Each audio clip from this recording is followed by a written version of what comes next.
Крымско-татарский театр отмечает столетие, хотя впервые о существовании профессионального сценического искусства крымских татар упоминал еще во второй половине 17 века известный путешественник Эвлия Челеби.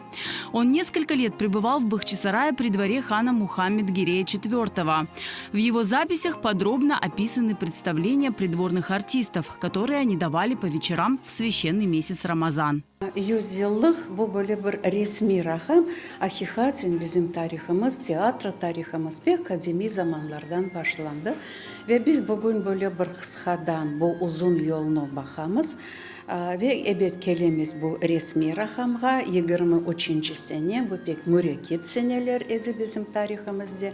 Ve 20. 30. senelerin böyle tiyatromuzun gurdelegen vakti. Известный крымско-татарский актер Рифати Таблаев рассказывает, что профессиональные крымско-татарские театральные подмостки существовали и в XIX веке.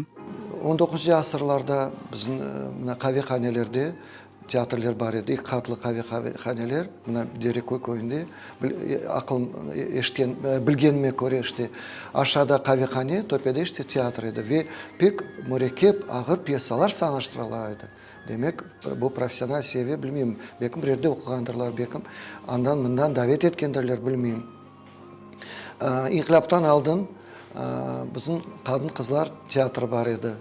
Ayşe Тайганская рehberlik etkende. Официально Национальный театр начал свою работу в 1923 году. Решением Третьего съезда Советов Крымской автономной республики был открыт Крымский государственный татарский театр, который располагался в здании нынешнего Русского драматического театра в Акмесджите.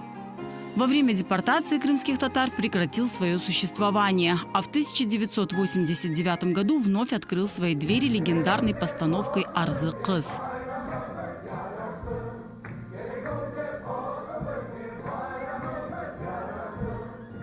Артист Расим Юнусов сыграл там свою первую и одну из самых значимых ролей. Tarihimizde her vakit insan geçmişini bilmek gerek. Geçmiş olmasa ona olacağı olmaz. İnsanlar, halk bilmek gerekli. İnsanın, halkın eğer tili, dini, urf adetleri olmasa o halk olarak bir yerde görünmeyi bilmeyi. Встреча с известными крымско-татарскими актерами прошла познавательно и интересно. Гости узнали много нового о крымско-татарском театре, который спустя столетия продолжает развиваться.